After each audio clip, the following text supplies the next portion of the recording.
अधूरा खत और पुरानी डायरी, यह कहानी है आर्यन और मीरा की।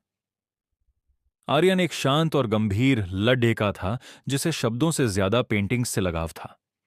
वहीं मीरा शहर के उस पुराने पुस्तकालय में काम करती थी जहां किताबों की खुशबू और शांति आर्यन को अपनी ओर खींच लाती थी। पहली मुलाकात आर्यन अक्सर उसी लाइब्रेरी के एक कोने में बैठकर स्केच बनाया करता था। एक दोपहर बाहर मूसलाधार बारिश हो रही थी।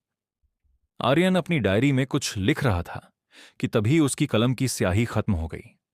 उसने सामने खड़ी मीरा से कलम मांगी। मीरा ने मुस्कुराते हुए अपनी पसंदीदा नीली कलम उसे थमा दी। बस वही मुस्कुराहट आर्यन के दिल में घर कर गई।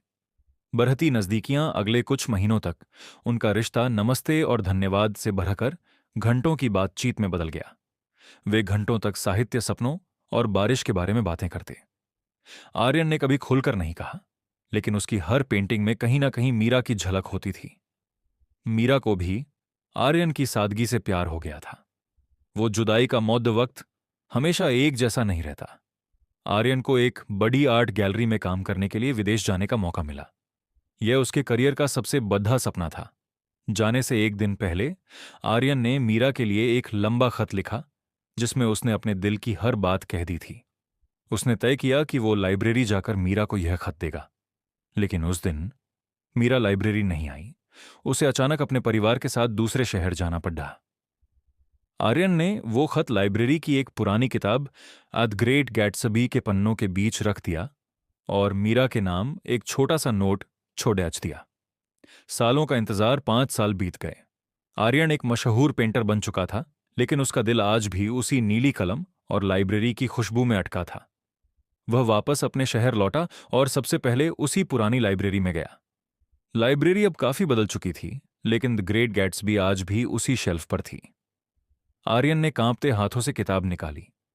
खत वहीं था, लेकिन पीला पड़ चुका था। जैसे ही उसने खत निकाला, पीछे से एक जानी पहचानी आवाज आई, मैंने उस खत को हजारों बार पढ़ा है आर्यन। आर्यन ने मुद्द कर देखा।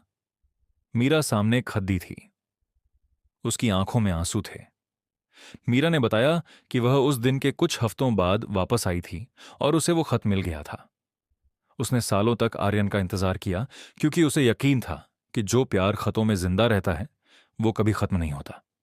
अंजाम आर्यन ने मीरा का हाथ थामा और मुस्कुराते हुए कहा, इस बार खत नहीं, मैं खुद यहां हूं। सीख, सच्ची मोहब्बत में वक्त और दूरी सिर्फ इम्तिहान लेते हैं, हारते नहीं। अगर एहसास सच्चा हो तो रास्ते अपने आप मिल जाते हैं।